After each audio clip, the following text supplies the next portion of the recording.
Today we're working on getting noticed at work. Hello and welcome to Working On It, the podcast that helps you navigate the complexities of today's workplace. I'm Lauren Spearman, brand consultant and advocate for care, transparency and flexibility at work. And I'm Molly Johnson-Jones, CEO and co-founder of Flexa. Lauren and I are here to provide you with practical advice, hopefully insightful discussion and expert guidance on how to thrive in your career.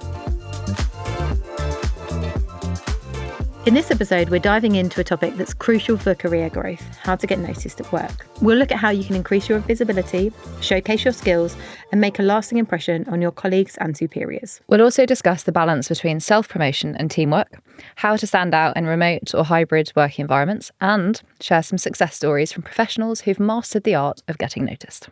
Quick thanks to our episode sponsor, Ultra Speaking. More on them later. I feel like we probably actually need to establish what we mean by getting noticed at work. Yeah.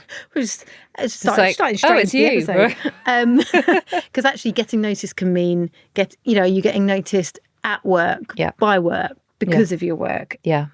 Where it can mean many different things, can't it? Yeah, I think it's a pretty broad definition, but for the purposes, I think, of what we're talking about, also because previously, we've talked about pay rises, about promotions, that kind of thing.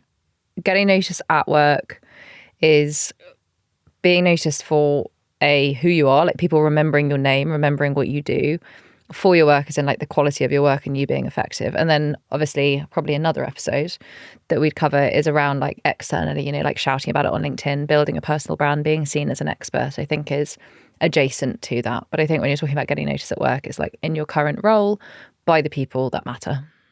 For the purpose of developing your career. And for the right reasons, because you could just get your boobs out. You could, I wouldn't.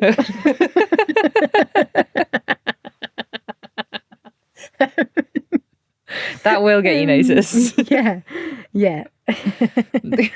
I've got flashbacks of the Office Romance episode when you were talking about the people at the office party. That will also get you noticed. I guess the glaringly obvious reason why you want to get noticed at work is for your own career development. Yeah. But what other reasons could there be why we should consider how to get noticed at work? I think, beyond the really obvious, like it's going to help you to be seen more for promotion, more recognition for what you're contributing to. And probably also being given like more interesting assignments or more interesting work and being trusted more because you're visible. I think there's also a new need to be noticed at work as we've moved from in-office 5 days a week being normal to distributed teams. Because whether you're working remotely or whether you're hybrid, our human nature means that we tend to sort of trust people more if we can see them. And it's why, we have all these issues of like people that go into the office more often and more likely to be recognised for promotion, which is definitely true. And it's a bias that everybody needs to be aware of. But I think that same phenomena happens online as well. So the people that are good at shouting about their achievements but not boasting, the ones who are more active on Slack or Teams and are more proactive are going to be seen as better. Because we just have a natural bias towards it. When we don't know what someone's doing, we tend to assume erroneously that they're working less hard. Or we just don't even assume anything because we forget. Yeah, exactly. And you need to be at the forefront of somebody's mind, like particularly when you're managing upwards. And I think that's a really, really key one. It's like getting noticed at work is great, also among your peers, as being seen as good at your job and trusted. But one of the most important things is about managing upwards. And like why... You'd be like, why is it important to manage upwards? Because it's a frustrating thing, I think, sometimes for people that are trying to progress. They're like, why do I constantly have to impress my boss's boss and let them know what I'm doing? It's because otherwise, what else do we have to go on? Which would then possibly lead you to be involved in more interesting projects or be involved in stuff. Or when, there's a conversation like on the last episode where we were talking about pay rises. Then when someone comes and says, I think X person deserves a pay rise, if your boss's boss has seen, they did that really good thing. They said that on Slack. They said that in a meeting. Immediately, you're going to have something to go with, and it will be confirmation bias to the fact that, yes, you think they deserve a pay rise. Yeah, they've kind of already understand your value rather than you have to explain why. I also think it's quite good for being able to expand your professional network, both internally and externally. Mm-hmm. It's why sites like LinkedIn, for example, people are sharing their work because they want to get noticed, and be seen, or and aligned with either good work or a certain sector, for example. And I think that becomes particularly important when you're relatively early in your career, where you need people to sort of pick you up and carry you with them, or when you're, thinking about going freelance, and obviously you're then trying to build up work and trying to build up recognition. Like, I'm sure you've really felt the need to be noticed since you went out on your own. Absolutely, but I don't talk about what I do, and that's my struggle at the moment. And we've been discussing this off camera. Yeah, it's I know that to be seen as valuable, I need to probably shout a bit more. Yeah, and I don't probably do that as much. We talked about being seen as valuable at work. We're seeing lots of companies making redundancies or cuts and things at the moment. I wonder if that value is connected to feeling like there's a bit of increased security if the business knows. I think that's true. And there's two sides to it, right? I think every manager needs to be aware of that sort of visibility bias of like the people that shout the loudest about their achievements, making sure that you're not the one, you as a manager aren't just recognizing them, and making an effort to understand what the rest of your team, if they're a bit quieter, are actually doing. But there also needs to be an awareness from the employee side of doing that is going to give you a slightly unfair advantage, because we're humans. Like, we can't help but recognize people that we can see in front of us. Because when you're managing a big team or a big business, like, that's a lot of people to try to remember. So when you're constantly at the forefront of somebody's mind, just like in marketing, right? You want your product to constantly be appearing in front of somebody, then they're more likely to buy it. It's exactly the same when it comes to recognition, reward, and promotion. It used to be in marketing something like if someone saw it 6 times, they'd start to recognise it. Now it's like something like 69 times or something. It's insane. Social media? I hope that's not the case at work. But I think, touching on your point, when we talk about being noticed at work, I think the default is to you said it yourself, like this idea of like whoever shouts the loudest. Yeah. But actually, that can be quite challenge. I actually don't always think that's the right approach, but I also think that can be quite challenging for people, especially people that are a bit more introverted or don't feel comfortable with that kind of approach. Yeah. So I think there's different ways about it, and also the people that shout too loudly are annoying. So like they're also like not and also, helping there are themselves. people that talk a lot but say nothing.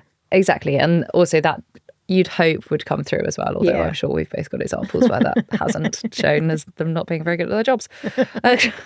But I think if you are introverted and it feels alien to you, there are some kind of techniques that you can adopt to make it feel more natural. And so I would always say you've done a big piece of work or you've solved a big problem, summarizing that like super objectively, and just saying, been working on this, just wanted to highlight it because of X, Y, Z.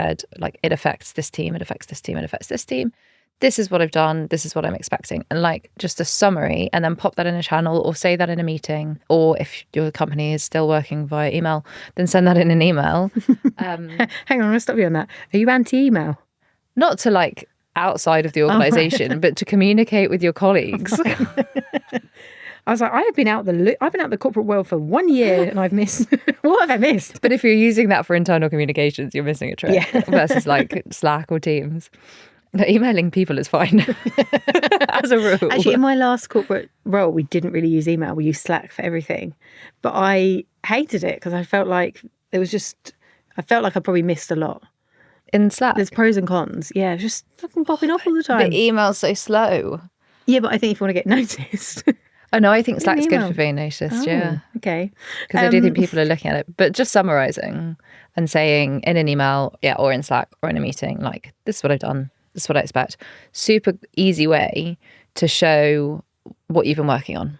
But I think in a larger organisation, it's definitely more difficult. Because if you're relying on Slack to get noticed and there are hundreds of people in a channel, for example, it's the kind of thing you skim over. Yes, it is difficult. Let's think about, I guess, some ways in which you can get noticed in a positive light. I mean, the very glaringly obvious one is by consistently delivering great work. I think often when we talk about getting noticed, it's like by everyone that's above you, but actually by your peers as well. I think that level of like being respected by your peers is really important. It's really important. Obviously by your boss.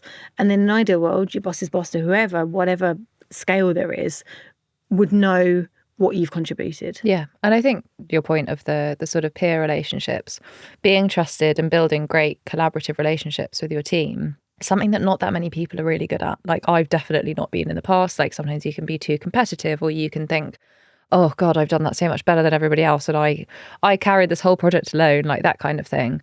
And I've definitely fallen foul of that in my career. And I think actually, as I matured in my career and learnt more, you actually realise that a superpower at work is being able to be recognised by your peers as both good at your job, but also good at fostering those relationships as well. Oh, I think some of the best stuff that I've shouted about has been collaborative. Yeah. And I think it actually makes it easier if you're shouting about your own work in association with others. Yeah, because you look like less of a dickhead.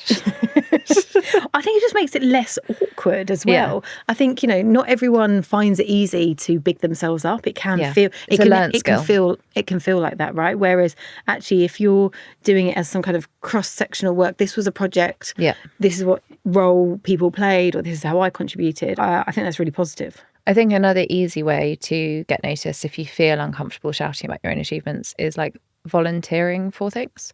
So if someone's like, can somebody take this on, or who wants to be in charge of this, you putting your hand up and going, me, like people will always remember that willingness. I also think not being afraid to maybe ask your boss to help support in that. Yeah. But also as a manager, how can you big up your team? Yeah. How can you champion them? How can you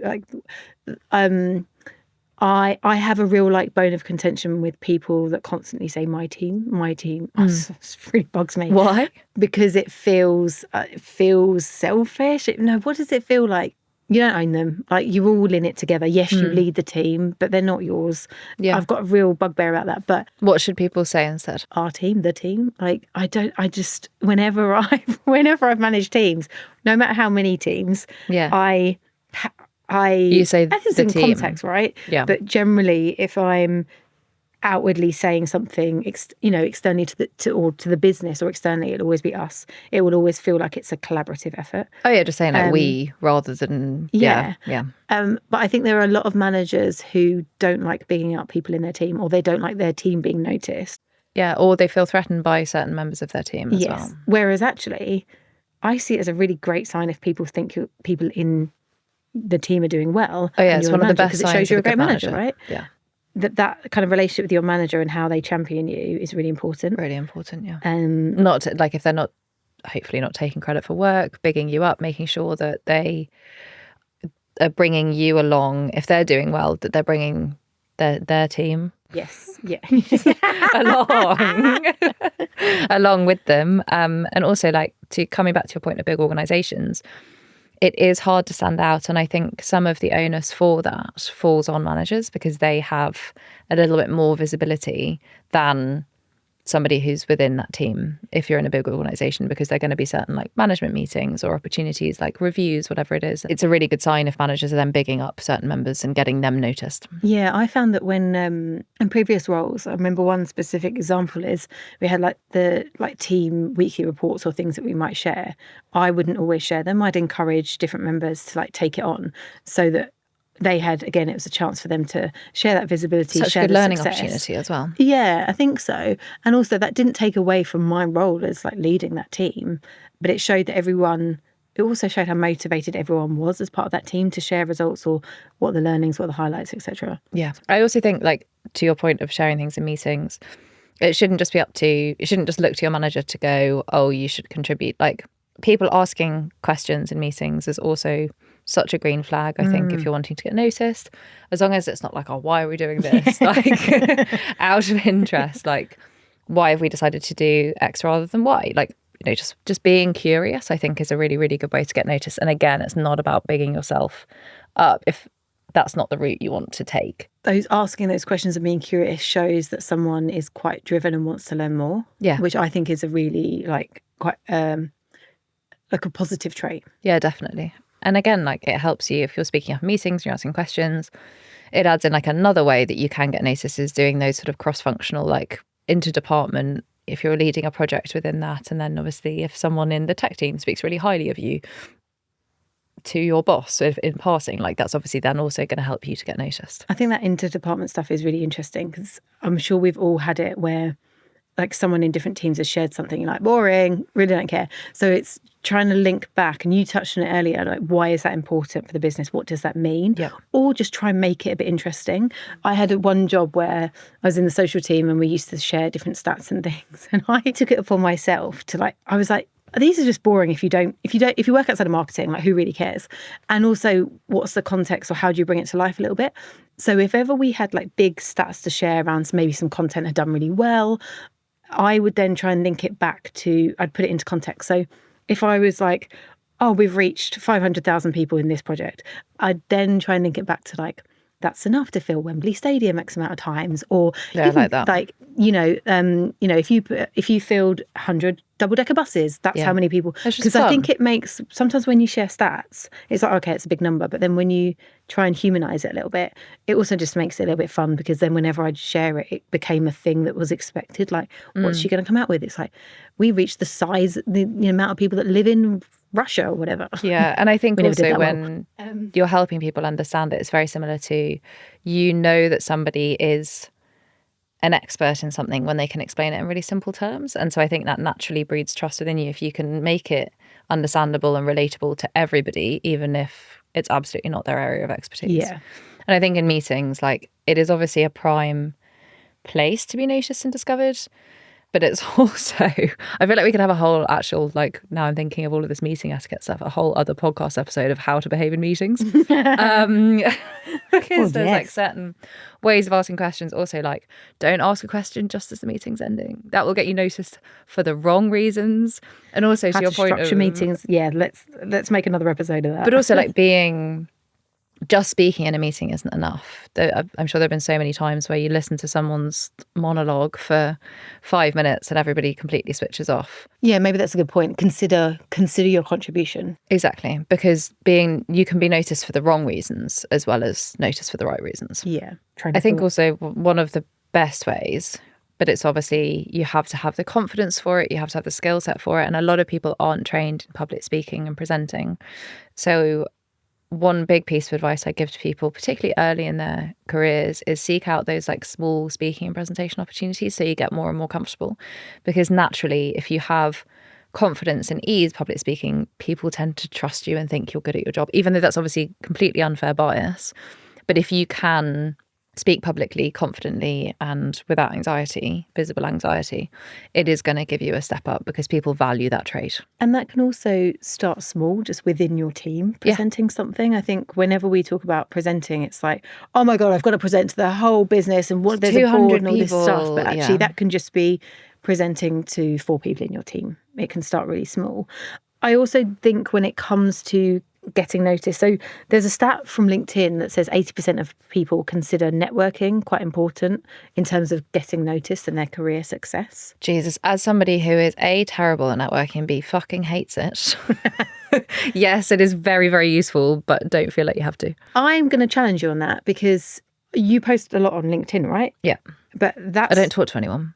But you just project. Yeah, I just scream into the void. Do you not like respond to comments and things like that? I respond to comments just because I know it will increase my engagement. Not because I want to have a conversation. I mean, maybe that's both previously when I've been in corporate life and I wanted to share some of my work. You always see this spike in like when someone's starting to look for a job, they're a little bit more visible or they do a little bit more public speaking. There is definitely that you see.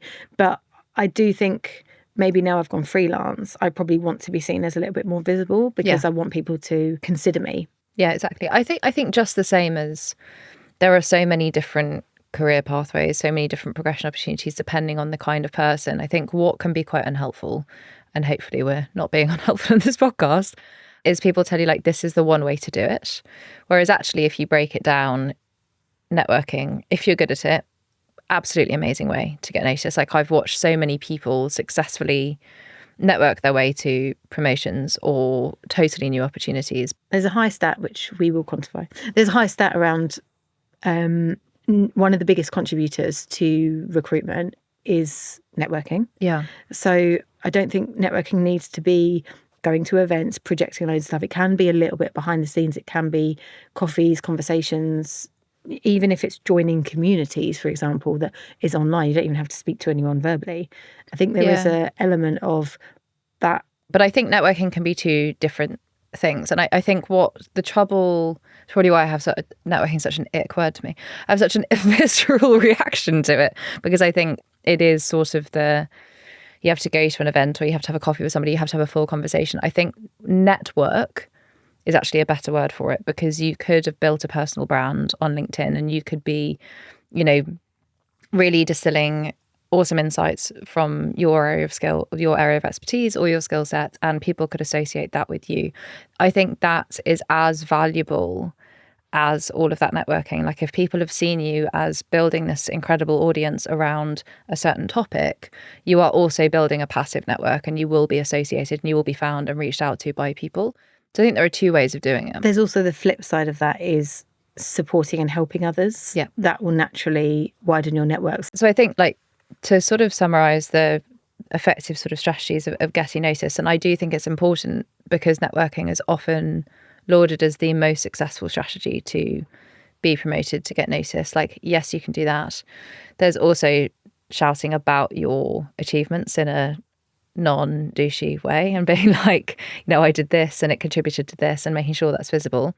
And then there's obviously the third side of it of volunteering for different things or really cross-collaborating. And so I think there are three different ways, but I think it's important because I know a lot of people listening will probably identify as an introvert or, not enormously good at networking, to show that there are other ways to be noticed at work that isn't just about having conversations and forging those connections. Yeah, and it's not just about I think you just kind of briefly touched about volunteering or kind of getting involved in other projects. I think that's a really kind of good piece of advice, because it's not often, you might not shout about your work because you're not in a position to, or there might be a whole load of reasons. Whereas actually, if someone can see that you're really interested or you want to be involved in something or you want to learn, I think that's incredibly important. I had it in a role years ago where I asked to be added onto a project. I was like, I'm interested in this area and I would like to learn about this area more. And that kind of passion and drive then got me on a project, and then that helped me secure a promotion. Yeah. Because I had shown that I could be involved in something that wasn't my day job.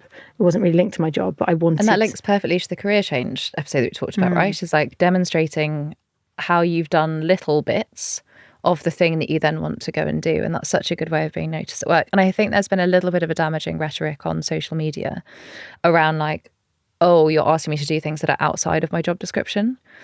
And I find that a little bit of a difficult thing to grapple with, because that's often how you progress. That's often how you get noticed. That's often how you can do a career change, is by not just pigeonholing yourself and making yourself, I'm only this one trick pony. That's a good point, because if you only ever did what was in your job description, you're not necessarily going to be able to demonstrate that you can do more. Yeah, unless you strive to. And you may be held back or not be able to, but some circumstances you probably can get involved in other bits. And also, just wanting to do your job fine and not be enormously noticed at work is also okay. But then you can't expect loads of promotions and pay rises and everything around it. But it is also okay not to be noticed if you're happy with doing what you're doing now and not really striving for more. Yeah. Let's not assume that everyone wants to get noticed at work. Not everybody has to be a hustler. What about I'm a hustler, baby. What about if, we've obviously, you touched on it earlier, this move to more remote or hybrid working. Yeah. It's not as obvious if people are in the office. We touched on it around contribution to meetings, virtual meetings, Slack channels, sharing. Especially, in the world of work that I do, like sharing things that are trending or interesting news or, trade press, for example, being seen as a bit of a tastemaker or contributor to the conversation, I think is really interesting. And I think also, in hybrid or remote first or remote environments, if there is an office and people do go in voluntarily, it's good to just like occasionally do that as well, because it does naturally help you to build those relationships. Because if you think about why are we talking about getting noticed?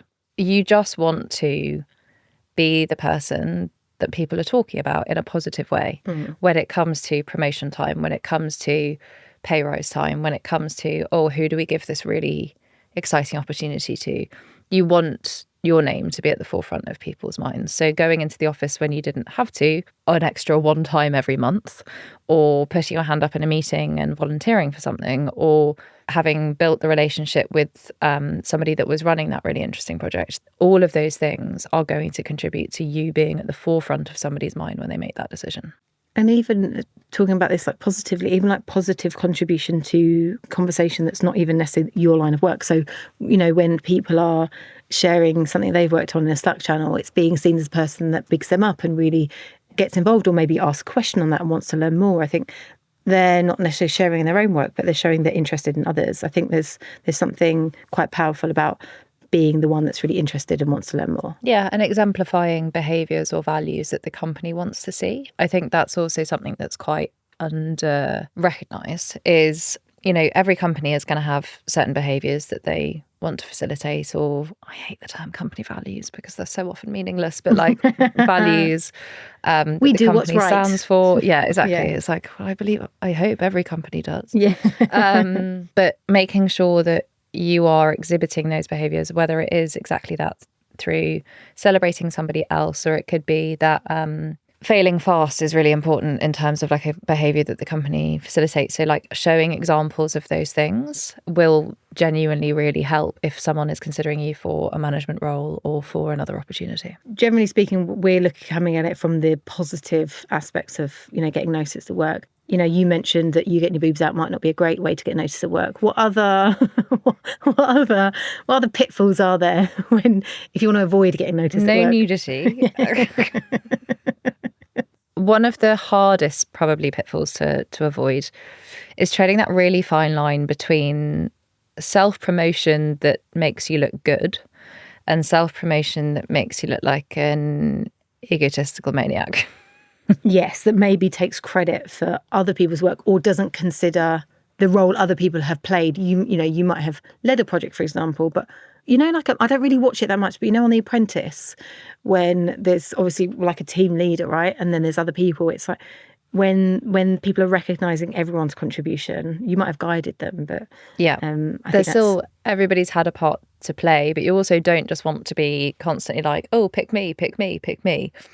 Everybody notice my achievements. I think regardless of whether somebody else has been involved or not, it is a bad look. All those kind of people that like every time they fart, they tell everyone, it's like, oh my God, I've done this, it's amazing. It's like, I need to know absolutely everything. Exactly. Not that big an achievement. Yeah, it's like, here's what I've done this week. I'm like, I do not need your what you've done in your to-do list. Like, that's not the stuff. It's a bit like The Boy That Cried Wolf. If you keep constantly just sharing drivel for the sake of being noticed, yeah, eventually it becomes like wallpaper and no one's watching. And I think that's reading. Kind of segues into another risk of it, or another pitfall, and it's a balance of like, you don't want to be the person that is prioritizing recognition over everything else, because eventually that's going to act to the detriment of your performance. So if you're neglecting core responsibilities or things that you think are boring for the sake of just like going and networking and making sure that you're super visible, that's also not going to help your performance in the long run. I think from an energy point of view, it can be quite exhausting if you think, I have to, well, first, like to say, neglect what you're doing, but also I have to go above and beyond constantly, or I have to find, okay, next month, what's the thing that I'm going to, shout about or be known for? That can be quite draining. As I said, sometimes it's okay to just be happy and exist and do well. Like, you don't always have to be thinking, oh, I need my work to be seen by 10 people and I need to have spoken to one senior executive. And I think women are particularly guilty of this as well, of like, we're not very good at saying no. I say we, I am. I love saying no. But as a gender, we do tend to struggle. And if someone's like, could you pick this up? We'll go, yes, yes, yes. And in many ways, that makes us be seen as, real team players and get noticed for the right reasons, but it can eventually spiral and end up at the point where... Because it can be draining, right? It's draining. Especially if you're seen as the person that, oh, so-and-so will help, which is great to a point, but then you can't take on everyone's additional workload all the time. Especially if it's not being recognised or compensated fairly, because you need to also understand like the payoff of doing those things. Yeah. Because if your aim is, I want to be recognised by taking on additional responsibility because I want to get to a promotion or to manage somebody or whatever it is, and that doesn't happen after a year or so, you need to kind of reassess those priorities. There's also the danger of you taking on so much extra work to help others at the detriment of doing your own.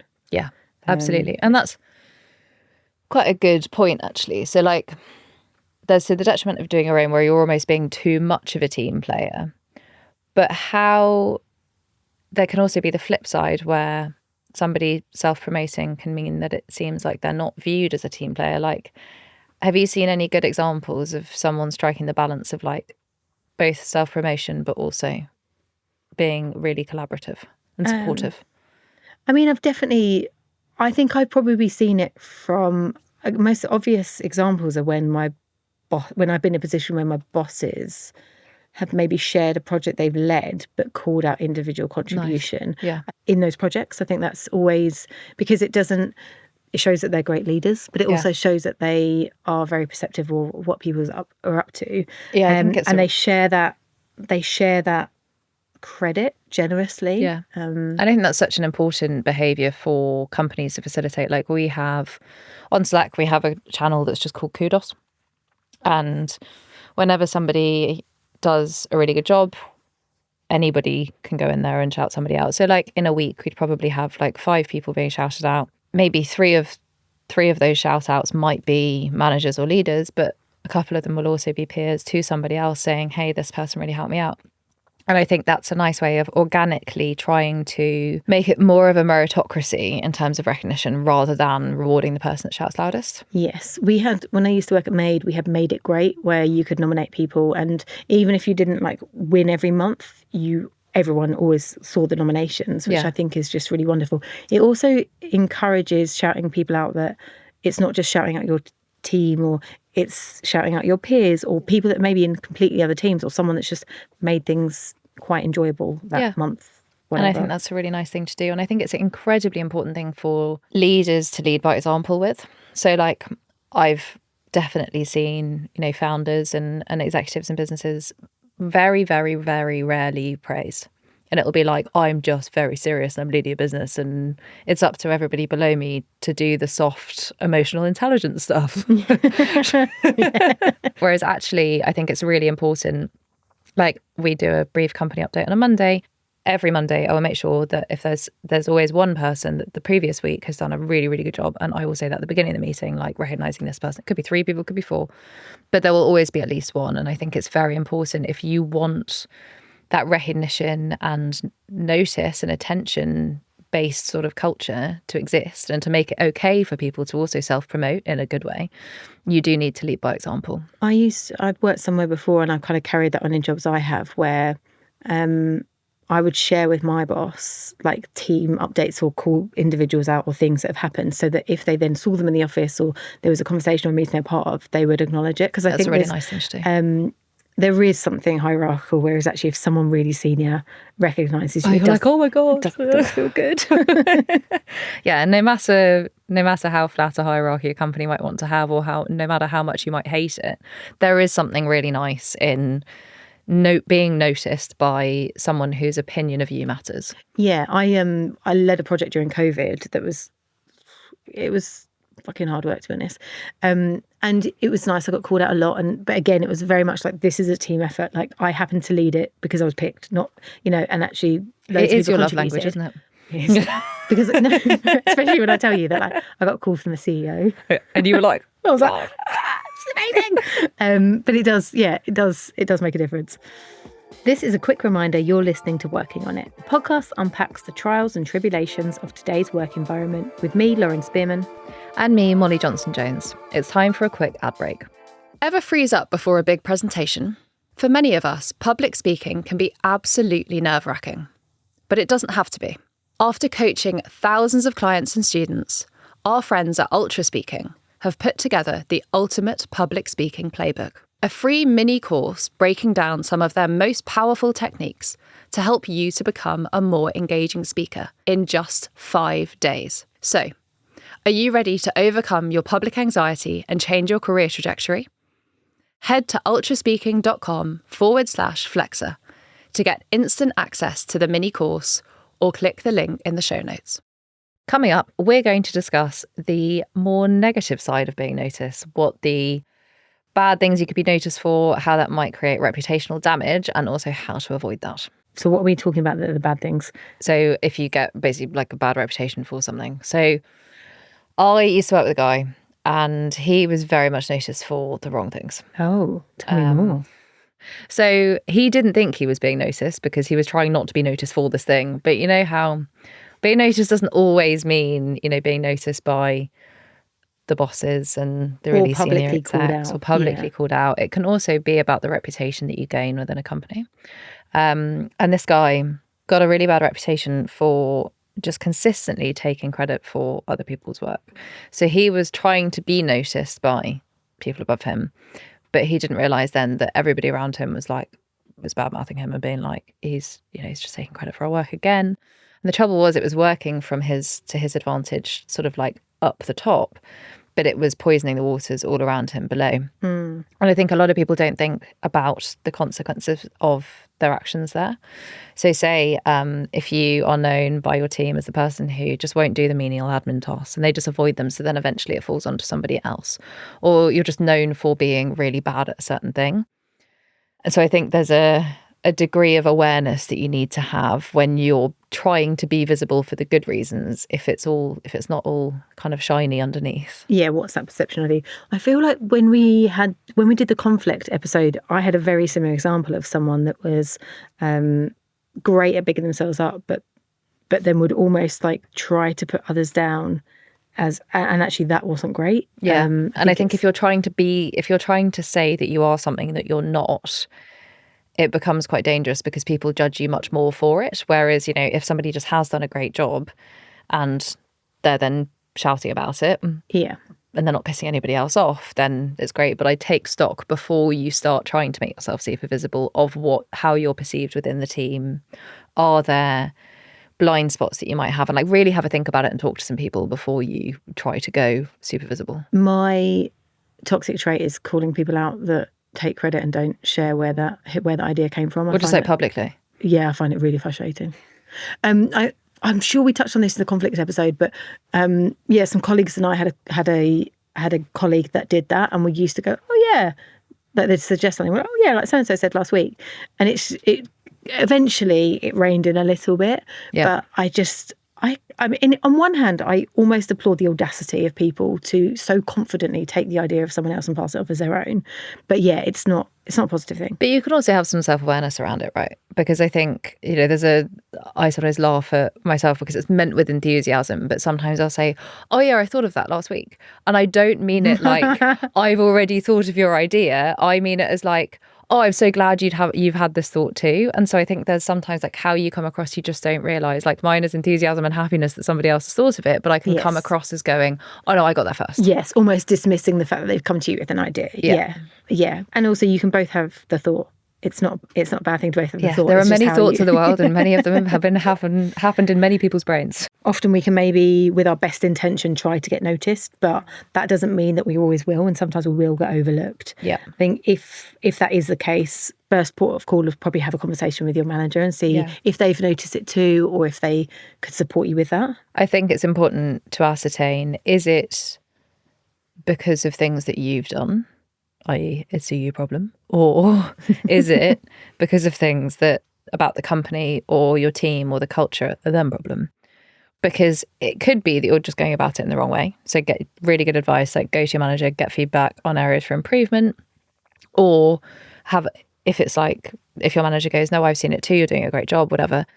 Is it culturally that there's not really a culture of recognition or praise or noticing? Is it that there's a sort of structural issue, or is somebody bad mouthing you behind your back?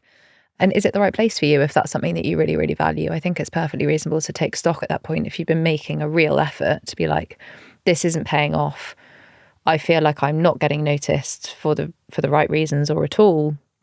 I need to go somewhere where my contributions are going to be more valued. It comes back to your work-love languages of if reward and recognition and words of affirmation are important to you, then is that the right place for you? Yeah, and go and seek it. I think people often assume that the sort of soft, fluffy stuff is less important than just like salary and job title.